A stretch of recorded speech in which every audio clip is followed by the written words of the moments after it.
दोस्तों भारत पाकिस्तान के बीच में युद्ध रुक चुका है। अब देखिए technically we were not at war, किसी ने डिक्लेयर नहीं किया था वॉर, लेकिन it was nothing short of war. ये वॉर ही था साहब। और इतना ही नहीं, यहां पे अगर आप देखें तो इस वॉर की अगर हम बात करें तो पीएम मोदी ने हमेशा के लिए इस गेम को बदल दिया। पिछले 25 सालों में हम इसी डर के साए में जिए कि यदि पाकिस्तान को हम पनिश करेंगे, डिस्पाइट द फैक्ट हमारी कन्वेंशनल आर्मी बहुत बड़ी है, एयरफोर्स, नेवी, डिफेंस फोर्सेस, कहीं ना कहीं आप देखें तो जमीन आसमान का अंतर है। वहां 7 बिलियन का बजट है, यहां 70 बिलियन से अधिक का बजट रहता है। तो कैसे हम उसको पनिश क्यों ना करें, यह सवाल पूछा जाता था। और वहां से आता था न्यूक्लियर पावर है जी, एटमी ताकत, और वो सारी बातें होती थी। दोस्तों वो जो न्यूक्लियर ब्लफ था वो हमने दुनिया के सामने रख दिया। और दोस्तों ये करने के लिए पीएम मोदी को इतिहास में याद रखा जाएगा कि पिछले 25 सालों से जो ना हो पाया वो फाइनली हो चुका है। दोस्तों यहां पे अगर आप देखें ना तो मैच तो पहले से फिक्स्ड था। जी हां, मुझे कहने में परहेज नहीं है। दोस्तों पीएम मोदी ने डोनाल्ड ट्रंप को भी एग्जैक्टली वही दिया है जिसकी उन्हें इस वक्त सबसे अधिक आवश्यकता थी। वो थी पीस मेकर के टैग की। और एग्जैक्टली वही चीज भारत ने डोनाल्ड ट्रंप को भी दी है, क्योंकि आप देख सकते हैं यहां पे डोनाल्ड ट्रंप कह रहे हैं कि रात भर बातें चलती रही और उसके बाद मैं बड़ी खुशी से बता रहा हूं भारत और पाकिस्तान ने full and immediate cease fire कर दिया है। दोनों ही साइड्स को कांग्रेचुलेशंस। यहां पे सेक्रेटरी मार्को रूबियो क्या कह रहे हैं जरा आप देखिए। पिछले 48 घंटों में वीपी वॉन्स और मैंने senior Indian and Pakistani official से चर्चा की, including prime minister Modi, Shahbaz Sharif और external affairs minister S Jaishankar, chief of army staff Asim Munir, NSA Ajit Doval ji, Asim Malik, और इन सबसे मैंने बात की। मैं बड़े खुशी से आपको बता रहा हूं कि गवर्नमेंट ऑफ इंडिया और पाकिस्तान ने एग्री कर लिया है इमीडिएट सीज फायर के लिए, और बातें शुरू हो चुकी है ब्रॉड सेट्स ऑफ इश्यूज पे, जो कि न्यूट्रल साइड पे दोनों बैठ के बात करेंगे।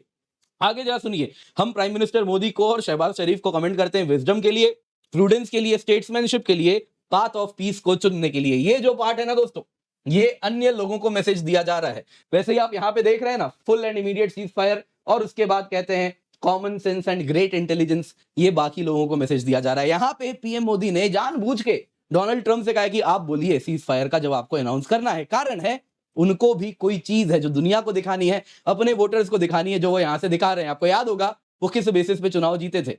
वो एग्जैक्टली जो उनकी रिक्वायरमेंट है जो वो फुलफिल नहीं कर पा रहे, वो यहाँ पे पूरी हो रही है। दोस्तों यहाँ पे आप देख सकते हैं पाकिस्तान ने भी कंफर्म कर दिया सीज फायर हो गया है, और इसके साथ पाकिस्तान बहुत कुछ खो चुका है।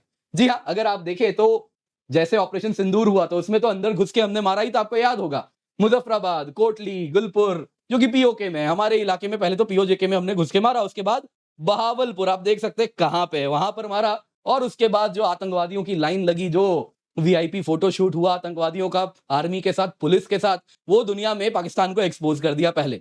उसके बाद दोस्तों क्या हुआ, उसके बाद पाकिस्तान ने वो ड्रोन वाला जो शुरू किया सब कुछ। उसके बाद जो जवाबी कार्रवाई कल हुई है, जब उसने अगर आप देखें तो हमारे ऊपर बैलिस्टिक मिसाइल चलाने का दुस्साहस किया, या कोई मिसाइल था, definitely a missile, whether ballistic or not, it was a missile. अभी देखिए आज एमईए का प्रेस ब्रीफिंग अभी होगा तो बहुत सारी बातें और भी सामने आएंगी। लेकिन उसके बाद जो पाकिस्तान के साथ हुआ है वो conventional power at full display था। आपको मैंने वीडियोस दिखाए, नूर खान एयरबेस रावलपिंडी में, क्या क्या वहां पे तो सूरज उग रहा था, आपने देखा था। वैसे ही पीएफ रफीकी एयरबेस, मुरीद एयरबेस, रहीम यार Khan airbase, Sukkur airbase, Chunian airbase, सबके यहां सभी की जगह पे मैसिव डैमेज हुआ है।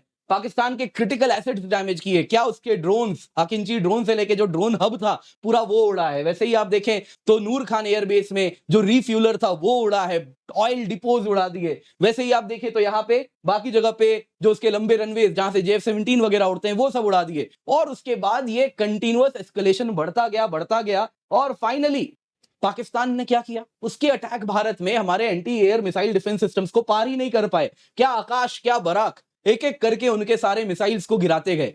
दोस्तों यहां पे आपको जानना होगा इन सब के बाद पाकिस्तान को क्या मिला। अगर आप देखें तो इंडस वाटर ट्रीटी भी उसके हाथ से गई है ना, ट्रेड टाइज भी बंद हो गए, जो 10 बिलियन करीब का ट्रेड भारत को एक्सपोर्ट करता था वो भी खत्म हो गया इनडायरेक्ट रूट से ही सही। वीजा बंद हो गया। कराची स्टॉक एक्सचेंज कितना गिरा, 1 बिलियन IMF से उसे कल मिला था, एक दिन में उससे ज्यादा का उसे चूना लगाया गया है। अब दोस्तों यहां पे आप जरा सोचिए इसके बाद क्या हो रहा है। दोस्तों यहां पे अगर आप देखें ना तो इन टोटल पाकिस्तान की जो फौज है वो उनके लोगों के सामने ह्यूमिलिएट हो गई है। एग्जैक्टली जो हम चाहते थे और भी कोई चाहते थे, सबको यहां पे बड़ी प्रसन्नता हुई है। अमेरिकन भी चाहते थे, हम भी चाहते थे, उनके खुद के सिविलियन एडमिनिस्ट्रेशन चाहते थे कि पाकिस्तानी फौज को ह्यूमिलिएट की जाए, तो एग्जैक्टली वही ह्यूमिलिएशन भारत ने उनको दिया है। आगे अगर आप देखें यहां पे दोस्तों तो यहाँ पे चाइना को भी एक्सपोज किया गया है, जो चाइना को रेपुटेशनल डैमेज हुआ, जिससे अमेरिका बड़ा प्रसन्न है। जो उसके HQ-9P HQ-16 air defence system थे, आपने देखा किस प्रकार से वो निष्क्रिय लग रहे थे जब भारत के मिसाइल घुस रहे थे। वो तो हाइपरसोनिक मिसाइल भी नहीं थे, हमारे नॉर्मल मिसाइल्स ने जो वहां पे नुकसान पहुंचाया, ड्रोन्स ने नुकसान पहुंचाया। अकिंची ड्रोन्स वगैरह तुर्की से लाके पाकिस्तान अपने आप को न जाने क्या सोच रहा था, यहां पे हमारे ड्रोन्स ने जब वहां नुकसान पहुंचाया, मानो जैसे चीन घोड़े बेच के सो रहा था, और वही हो भी रहा था। उसके एयर डिफेंस सिस्टम दुनिया के सामने एक्सपोज हुए हैं। वैसे ही अगर आप देखें तो काफी आज एयर एसेट्स का भी नुकसान हुआ है, वो भी देखिए धीरे से जल्दी सामने आने वाला है। तो अभी जैसे ही सरकार बताएगी वो भी हमें क्लैरिटी मिलेगी। इसके सिवा चाइनीज PL-15, जो उसका आप कह सकते हैं कि जो पाकिस्तान एयरफोर्स की JF-17 में फिट करके उसे दिया था, state of the art PL-15, वो कहता था कि इससे लंबा beyond visual range air to air missile कोई है ही नहीं दुनिया में, ये यूज करें। और दोस्तों ये चला ही नहीं, धुआं भी नहीं निकला, जाके सीधा गिरा है, थोड़ी दूर जाके भारत के यहां आके गिरा है ये। दोस्तों इसके साथ अगर आप देखें तो अब इसको पूर्ण रूप से यहां पे देखा जा रहा है, DRDO के पास गया है ये, इसमें कौन से AESA रडार्स हैं, कहां पे कौन सा स्पेक्ट्रम है जिसको हम एक्सप्लॉइट कर सकते हैं, जिससे ये जैम हो सकता है, अब वो सब पता चल रहा है। तो दुनिया के सामने चाइना भी एक्सपोज हुआ है और पाकिस्तान तो खैर एक्सपोज था ही। अब दोस्तों यहाँ पे अगर आप देखें तो वॉर कौन जीता कौन हारा ये डिसाइड करना है, तो ये डिसाइड किया जाता है वॉर के ऑब्जेक्टिव्स क्या थे। क्या ऑब्जेक्टिव थे हमारा ऑब्जेक्टिव बड़ा क्लियर था कि ये जो न्यूक्लियर थ्रेशोल्ड है इसको और ऊपर लेके जाना है। जो पाकिस्तान धमकी देता है वो धमकी अब दोबारा ना दे। तो यहां पे इंडिया देखिए कुछ चीजें चाहता था।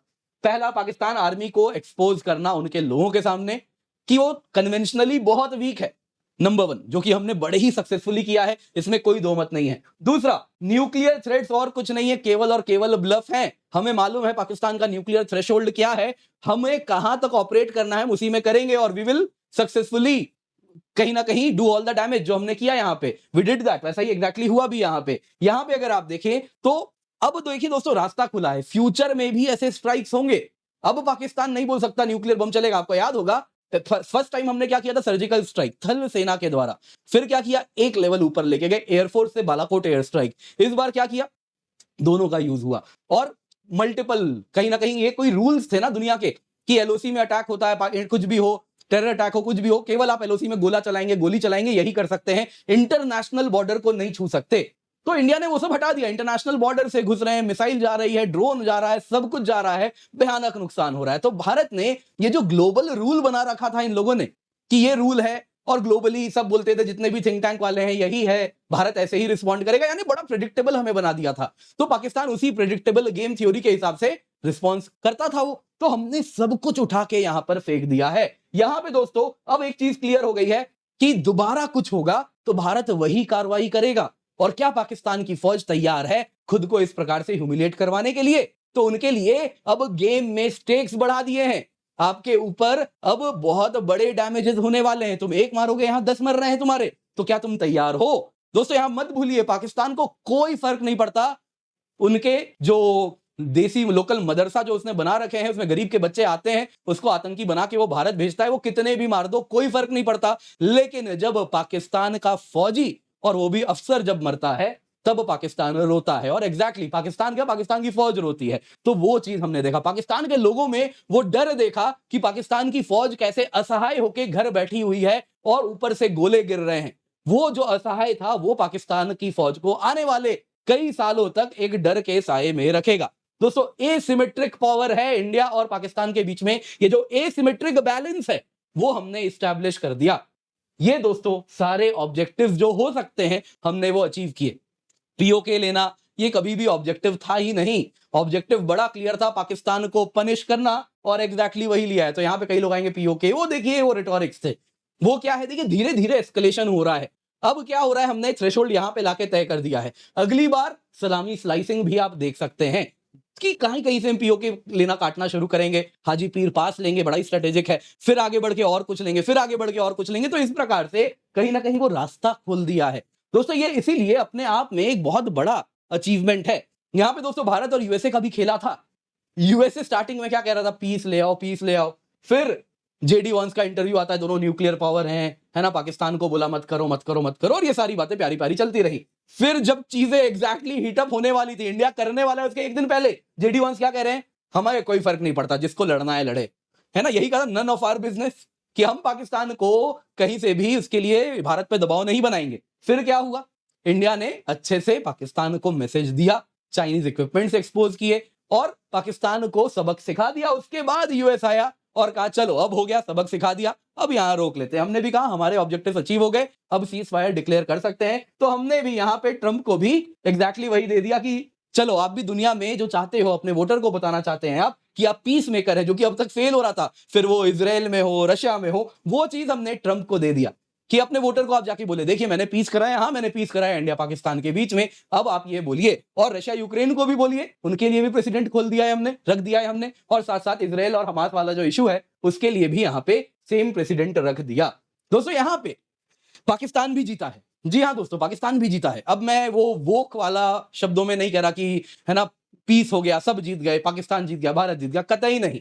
पाकिस्तान इसलिए जीता है क्योंकि शहबाज शरीफ और अन्य सिविलियन गवर्नमेंट यहां जीती है। जो सिविलियन गवर्नमेंट है, जिनको पाकिस्तान आर्मी हमेशा साइडलाइन करके रखती है, अब वो दोबारा नहीं हो पाएगा आने वाले कुछ सालों तक डेफिनेटली। यहां पाकिस्तान आर्मी को ऐसी ह्यूमिलिएशन की गई है एयरफोर्स नेवी कि अब अगर आप देखें तो पब्लिक में एंगर बहुत ज्यादा है पाकिस्तान की फौज के लिए कि तुम्हें किस दिन के लिए हमने रखा, तुम जो कर रहे हो इस दिन के लिए थोड़ी हो कि तुम आते हो यहाँ खेती के लिए भी हमारी जमीन ले जाते हो, फैक्ट्री भी तुम बनाते हो, सारे जो भी रिसोर्सेज हैं सब तुम कब्जा करके रखे हो, और जब लड़ने की बात आती है तब पीठ दिखा के भाग भी जाते हो, ऊपर से गोले गिरते हैं तुम सोते रहते हो। आसिम मुनीर तो पता नहीं कहां गायब था, जितने दिन गोले चले हैं पता नहीं वो कहां छुप के बैठ गया था, एक तस्वीर नहीं, कुछ भी नहीं, गायब था वो। दोस्तों यहां पे अगर आप देखें तो इस तरीके से अगर आप देखें तो कहीं ना कहीं ट्रंप ने भी इनको बचा लिया।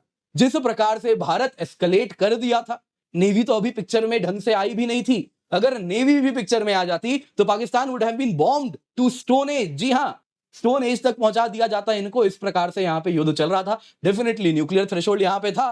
तो क्या ये तैयार थे, तो क्या स्टेक्स और ऊपर कर सकते थे, तो ये सब हो रहा था। दोस्तों यहां पे अगर आप देखें तो अब सिविलियन गवर्नमेंट भी ज्यादा पावरफुल होगी, पार्लियामेंट में आर्मी को लेकर क्रिटिसिज्म बेहतर होगी, और आर्मी के लिए बहुत बड़ी समस्या हो रही है, जो आपके साथ आज मैं एक वीडियो में शेयर करने वाला हूं। आने वाला जो अगला वीडियो आएगा उसमें मैं आपके साथ शेयर करूंगा कि टेररिज्म को लेके एक मेजर चेंज आ गया है भारत की पॉलिसी में, जो हमने अनाउंस किया है बिफोर ये जो पीस डील हुआ है। क्या एग्जैक्टली हुआ है, कैसे चीजें बदल रही है, आइए आज के वीडियो में उसको देखेंगे। बाकी वीडियो लाइक करें, चैनल सब्सक्राइब करें, बेल आइकन आप अवश्य दबा दें।